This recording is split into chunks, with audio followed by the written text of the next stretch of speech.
Hello everybody. So this is a highly requested video. People asking me what I think about HIMS. Of course, HIMS is buzzing all over the internet. Everybody has a hot take on HIMS.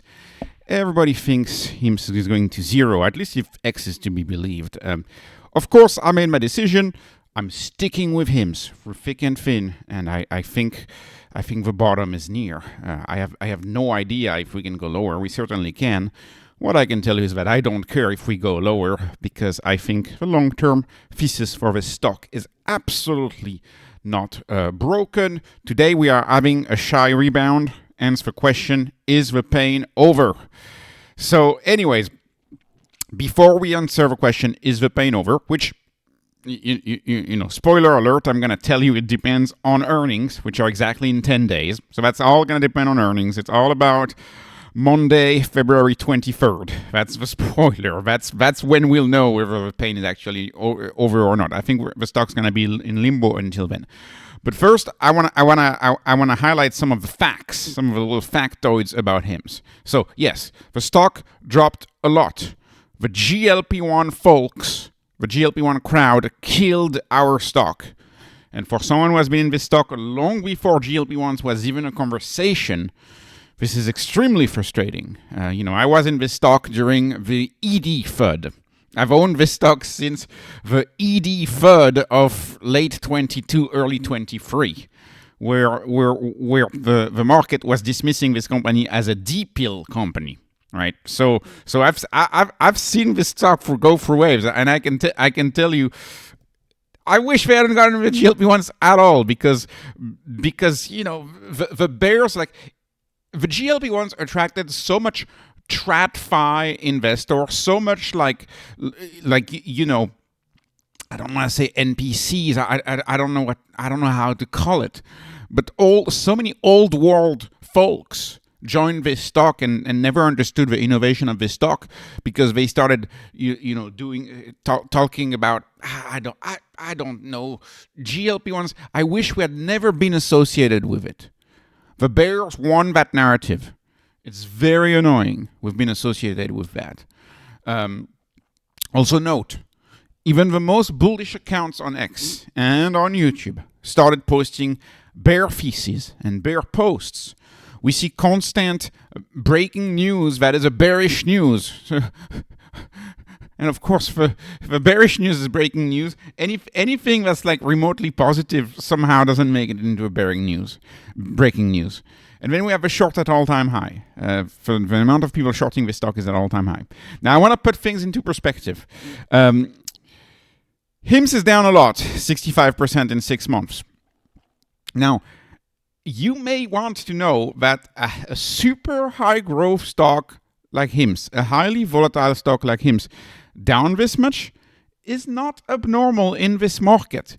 There's plenty of other stocks I follow which are also down quite a bit. For example, Duolingo is down exactly like HIMS, because for some reason the market has developed a new narrative for Duolingo. They think AI is going to kill Duolingo.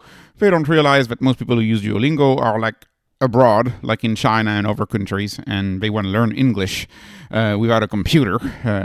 Anyways, this is not a video about Duolingo. Point is, Duolingo is down more actually than HIMS. But that's not it. The trade desk, I'm using the 6-month chart, so the trade desk is down only 52% in 6 months. The trade desk is down 80% in a year, right? Oddity Tech, in my view, as far as business quality goes, Oddity Tech, I find the closest stock to HIMS. And Oddity uses kind of a HIMS playbook. To me, Oddity uses the HIMS playbook, but for beauty. And so it doesn't require a network of doctors, but Oddity is all about customized cosmetics. Customization of cosmetics using AI to customize cosmetics is very similar to compounding drugs. Lots of recurring revenue. Oddity, firing on all cylinders, no FUD whatsoever on Oddity, a very little followed stock, is down 52%. So it's down roughly the same as HIMS. And I could have dozens of super high growth small caps who are in the same situation as HIMS. So the market backdrop is really, really bad for HIMS. And actually, the GLP-1 narratives may only explain 15 to 20% of that drop. If everything was doing well for GLP-1s, we might still be down 50% or 40%. So keep that in mind. There's a broad market drawdown for anything related to growth. So that's point number one. Point number two, like I said, the stock is in limbo until earnings day. Earnings day is February 23rd after market close. So we have 10 days of sideways chops. That's what I expect. Maybe the shorts will start closing their position, so maybe the stock could go up, but I have no idea. And as a long-term investor, I don't care. Whatever it wants to do, it will do. There are key short-term questions which will be revealed on the call. The question is, did we stop growing revenue? Did the revenue growth abate? Now, in my spreadsheet, I use 47%, which to me are the latest analyst numbers next 12 months. But of course, analysts are revising all of their numbers down, all the catalysts down. Everybody's saying it's not going to grow this much. I tend to agree. I don't think it's going to grow this much. But the question is, how low is forward revenue growth going to drop? Is it going to be 25%? 25% would be roughly in line with the long-term guidance they give. Is it going to be more than 25%? Is it going to be 30%, 35%? The market is pricing something catastrophic at 16. Like the market is essentially pricing no growth. In fact, enterprise value to adjusted EBITDA trailing 12 months is 12. Is a 12 times adjusted EBITDA is what the stock is trading at right now. But the problem is that adjusted EBITDA is so low because they spend a fortune on marketing. But don't forget that HIMSS could turn off marketing tomorrow and they would still keep most of their revenue because they're a subscription business. So marketing is an investment for HIMSS. So if they were to stop spending on marketing, the EBITDA would go through the roof for this stock. The marketing is mostly spent to acquire new people. Once people have a subscription with HIMSS, they stick with it. Okay. So did revenue growth abate? That's going to be a big question of the conference call on February 23rd. Another big question is the buyback program. How much of that did they spend? They have a 250 million buyback program, 250 million. I really hope they're buying back stock right now. The question is, do we increase it? And of course, we could increase it by a lot because we raised a lot of money in May, $1 billion. I'll get to that in a second. So, do we put in place a 500 million buyback program on February 23rd? Do we say that? Would that kill the shorts? Would that burn the shorts? Probably. It would probably really hurt the shorts if we did that. So buyback program is going to be a big question on February 23rd. Then regulatory overhang. This is going to be, of course, the main theme of the call. If you follow some of the interviews that have been out there, some of the takes from lawyers, the lawsuit, the actual trial would be after 2029 if we're lucky. So because the courts are backed up. So after 2029 if we're lucky. So that's 3+ years from now if we're lucky. And then of course there would likely be an appeals process. There's all sorts of things you can do to delay, asking for more time, asking for evidence, etc. There's an appeals process, and then if you're still not happy with the appeals, you could go to the Supreme Court. So that could, you could be in for 7 or 8 years. So do we settle, right? Novo has an incentive to settle. In fact, Novo's boss was talking about how they should cooperate with compounders. So at any point in time, you could have a press release saying, "Oh, we dropped the lawsuit. Novo dropped the lawsuit. We have a new partnership with HIMSS." And I think the closer we get to retatrutide being introduced, the more pain Novo will have, and the more likely this is to happen. Also, I don't think HIMSS is threatened in any way by Lilly, because HIMSS never messed with Lilly. They never, ever, ever did. They never touched tirzepatide. They never messed with Lilly. I think HIMSS is entirely safe from Lilly, which is very smart from a regulator standpoint, because the regulator will be on Lilly's side always, because Lilly is American. Lilly is from Indiana. Lilly is the jewel of healthcare in America. So the regulator is going to be on Lilly's side. I think it was very smart for HIMSS to not go with Lilly's GLP-1. And they never did. So I think Lilly is safe for HIMSS. I think Novo and Hims should probably have a phone call and discuss what they want to do right now. So anyways, that's point number 3. Point number 4 is, on that call, we're going to discuss a new growth. I'm very hopeful for labs. I've seen a lot of people talk about Hims Labs. I think Hims Labs are a wonderful offering. They recently just dropped the price. It's a big deal. I'm hopeful for labs. I think testosterone and menopause, also, we should get the first numbers of adoption. That should be a really big market, especially hormone, testosterone, like HRT, hormone replacement therapy. I think testosterone should be a really, really big market for Hims. Very, very high demand product. And also cross-selling with ED, right? ED, typically, there's a lot of people who are going to be on ED drugs who are also going to be eligible for testosterone. So you have a huge cross-selling, right? That's the classic cross-selling playbook that all of these companies that we love use. Like, I don't know, SoFi. You have a checking account, they sell you a credit card. Hims, you have an ED drug subscription, Hims Hard Mints. Hims may try to sell you an HRT product. Cross-selling. That's exponential growth. That's how you get exponential growth. Menopause, the same thing. You could have big menopause adoption from a lot of female users who, for example, are on SSRIs. SSRIs are a big product in hers. So anyways, that's going to be very interesting. And are we ramping up international, including Canada, especially where Canada, you can go freely and do semaglutide freely in Canada. I'm very interested in hearing about international.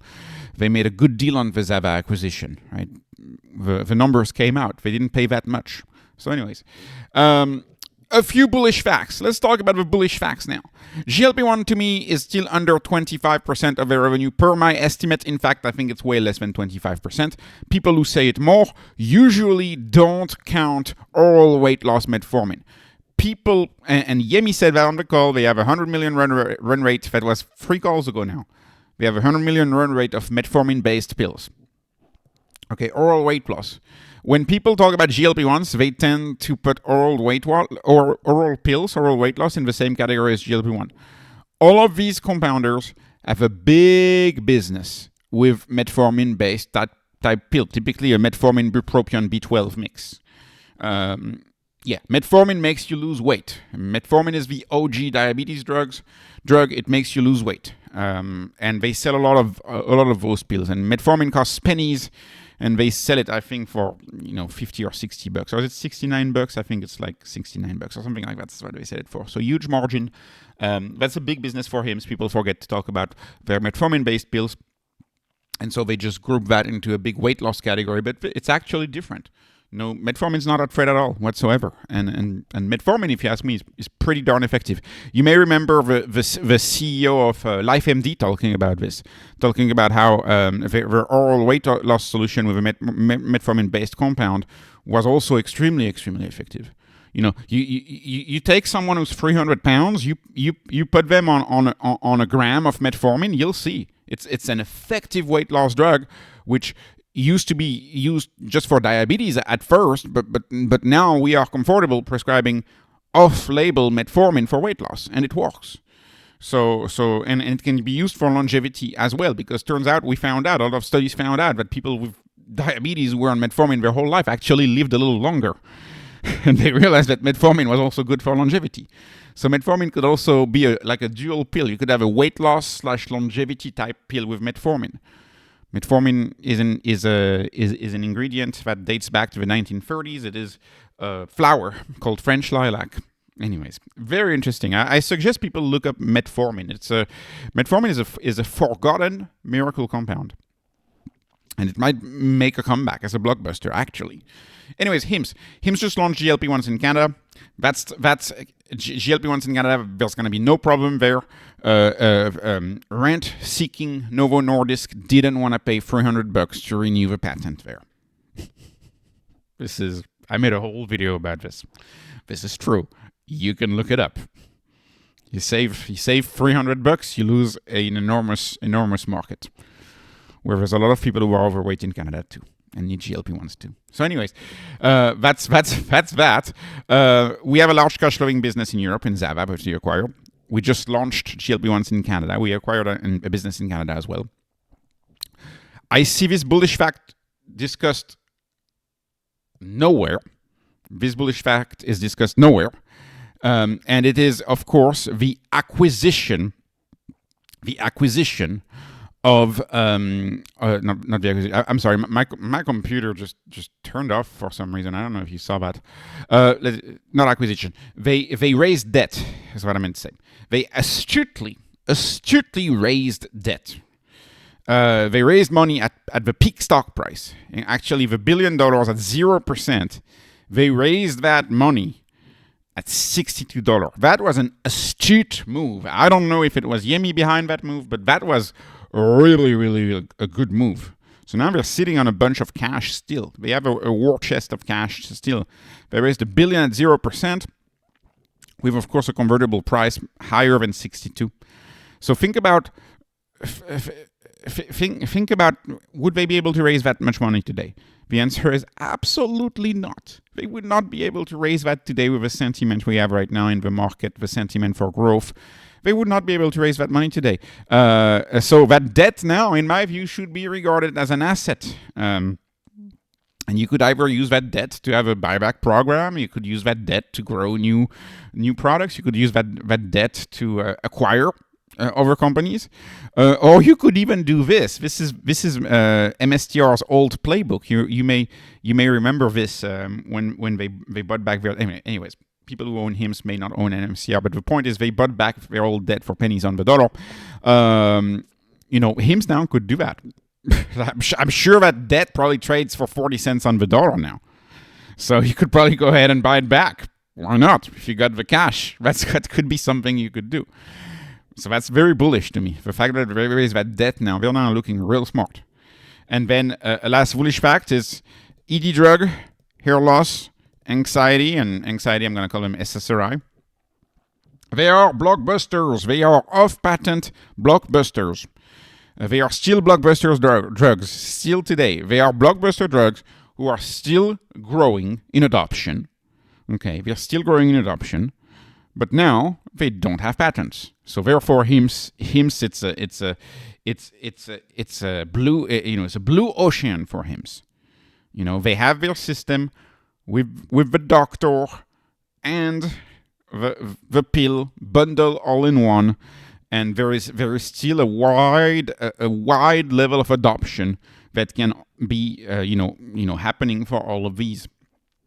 Keep in mind, you also have another trend in medicine, which is the micro dosing trend. The micro dosing trend. So, for example, let's talk about ED a second. I've seen a lot of very serious accounts with millions of followers who are saying that men in their 40s, regarding of their health, should probably get on some ED meds anyways, right? That's the microdose movement. You have the same story for GLP-1s. It's like saying, okay, you should probably microdose on GLP-1s even if you don't need it, right? So that's also something to think about.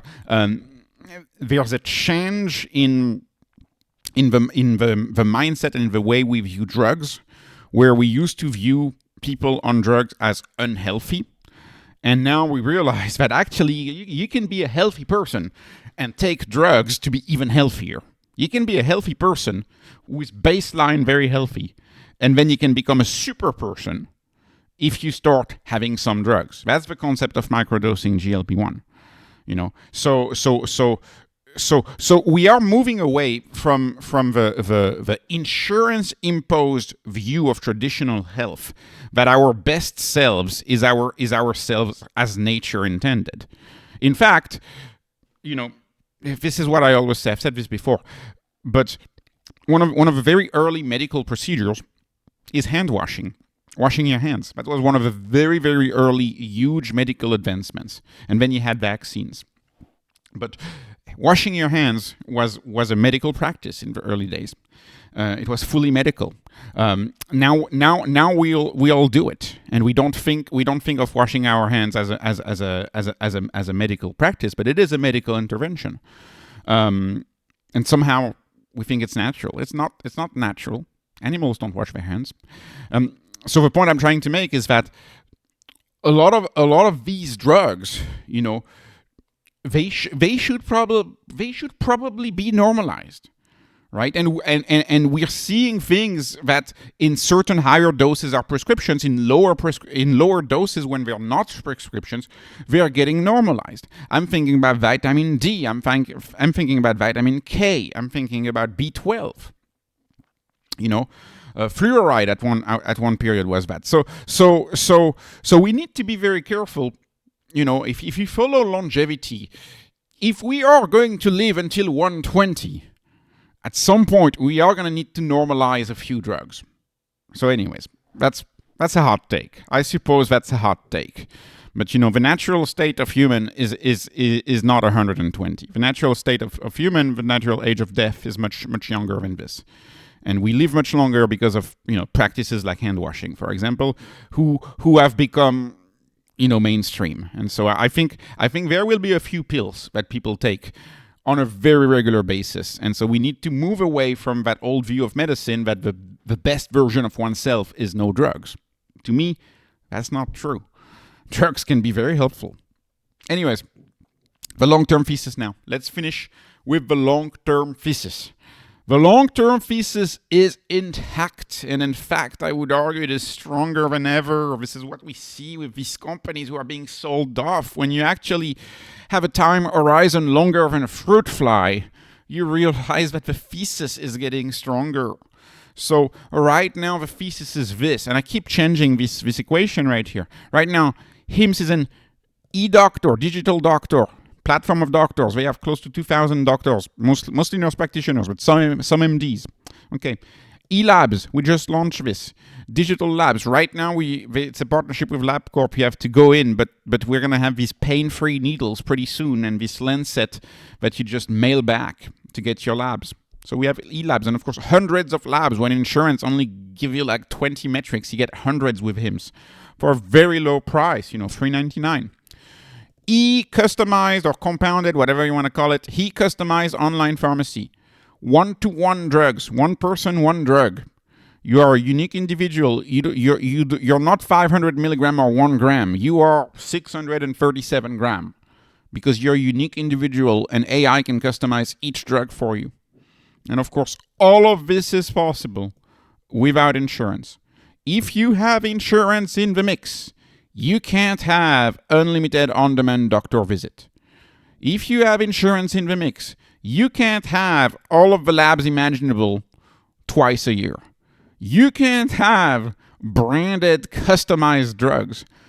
All of the innovation of HIMSS is possible because we don't have insurance slowing us down and preventing us from doing certain things. If you want to move fast, you can't have insurance. Ask any doctor, any family office doctor, family practitioner, how long it takes them to get reimbursed by insurance. You can't iterate fast. The velocity of reimbursement is just too slow for any tech firm. There is no velocity. It's so slow.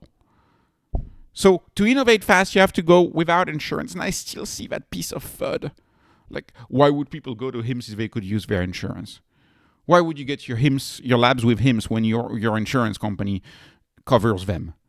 Well, it covers them if you're willing to go to the doctor and lie for your teeth and say, I have a family history, and then you say you have a family history of like 20 things, then and maybe only then you get your insurance to cover it.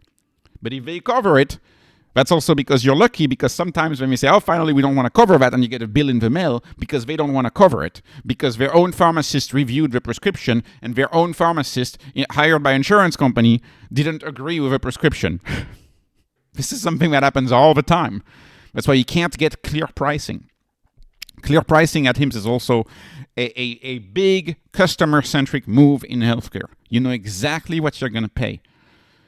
Every time you go to the doctor, imagine you go to the emergency room, you go to the doctor, you go for whatever. You have price uncertainty. You have cost uncertainty. In many ways, it's worse than calling a plumber to fix your house. Because a plumber, you're going to get a price range. Healthcare, they tell you, oh, no, we don't owe you anything. Wait for something in the mail, and then you get a $15,000 surprise. I mean, I'm exaggerating, but not really. So anyways, HIMSS fixes that. You can see I'm almost a little passionate about this. HIMSS fixes this. Now, HIMSS in the future will look like this. This is my view of HIMSS in the future. AI doctors. The profession of a doctor is moving more and more for that of a lawyer, that of compliance. Doctors are becoming more and more compliant. That's why if you talk to doctors, they spend more and more of their time writing notes. It's all about writing the notes. 30 minutes physical. It used to be you spend a lot of time with a patient. Now it is, okay, I can only address this one issue. You need to come back for another issue because I got to write those notes. Because I gotta protect the clinic from the insurance company. I gotta protect the insurance company from a lawsuit. I gotta protect me from a lawsuit. I gotta protect the clinic for a lawsuit. And I have to act as a gatekeeper and save money for the system. So AI doctors are gonna be entirely different. And I think they are going to be unconstrained by insurance, and they'll be able to actually work for you and not work for their clinic or not work for their insurance company who have cost imperatives. And how do you improve healthcare? Probably by increasing the bill. Probably by providing more stuff. Anyways, moving on. E-labs, right? That's coming. E-labs. So AI doctors, e-labs. And by the way, by increasing the bill, what I mean is, I don't mean increasing the bill in a bad way. I mean increasing the number of services that you provide. Right? If you want to be more healthy, we should incorporate more healthcare in everything if we want to be more healthy. That's what I mean by that. The value is going to get ever greater, right? Anyways, health tech. I think health tech is coming for HIMSS.